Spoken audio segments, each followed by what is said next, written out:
Hey, you know how I said that I might have a few more questions for you? Uh-huh. Well, sometimes I have questions for the kids, so I was wondering if you could help me learn just a few basic questions that we ask the kids every day. Sure, I can do that. What are you doing? I say that a lot because, that's my way of being like, hello. Sure. Well, I mean, the question, what are you doing, could just be, are you reading, they could be sitting down there reading a book, or they could be doing something, getting in trouble. Mm-hmm. Okay. Usually it's the latter. Okay. But how you would sign it, it's the same signs, but then you use your face. Whether you're just naturally curious of what they're doing, you would do one face, or if you're suspicious of something they're doing, you do another. Mm-hmm. So the sign for what are you doing is actually just one sign. I like this. You like one sign? Okay. So what we're going to do is just make the letter L. L. Put those fingers together. Turn it upside down. And all we're going to do is open and close them. That's it. Ooh, what are you doing? Okay. But it's all face. Okay, I can do this. Okay. Do you remember how in the yes/no questions you had to put your chin forward and raise your eyebrows? Mm-hmm. Okay. With WH questions, you actually put your chin forward and then squint your eyebrows. What are you doing? But if you want to ask them something, like just inquisitively curious of what they're doing, what are you doing? Eyebrows down. Oh. Just a little bit. Just a little bit. What are you doing? Now, if you're suspicious of something wrong that they're doing, then you're like, what are you doing? You got it. I can do that one now. Good. Okay. What about can I help you? Because on my bus I have seat belts, and so I don't want to be reaching over and helping them because they like to be independent. So sure. How can I ask them if I can help them? Okay. Well, can I help you is a yes/no question. Okay. So you should already know what you're going to do with your face. Good. The thing about questions, it's all about the face. That tells you the difference between a statement and a question. So the sign for help is palm up.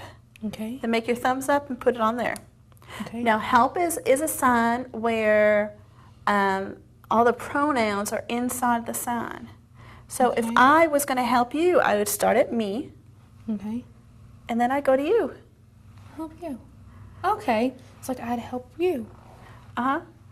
And then if I want to say, can you help me?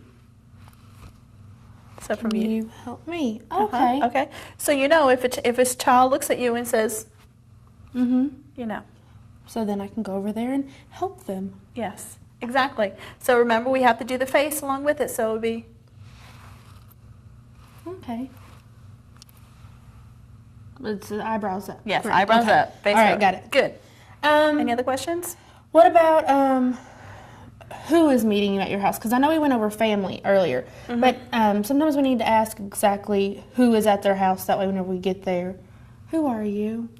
So we get to make sure our answers match up. Sure. Well, we can sign who at your house, or we say who meeting you at the house. Which one would you prefer?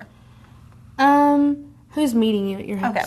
So the sign for who is make that letter L. L. On your chin, Okay. and then you're just going to bend it. Who? With those WHIs. Who.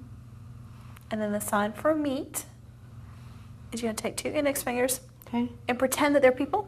And they're, well, we're not really going to do that. I'm just saying. Let's pretend they're people, and they're just going to meet. Meet. And then the sign for house is we're actually going to use our flat hands and draw the shape of the house. So we have our roof and then our sides. House. Yes. Okay. So let's put that all together. Okay.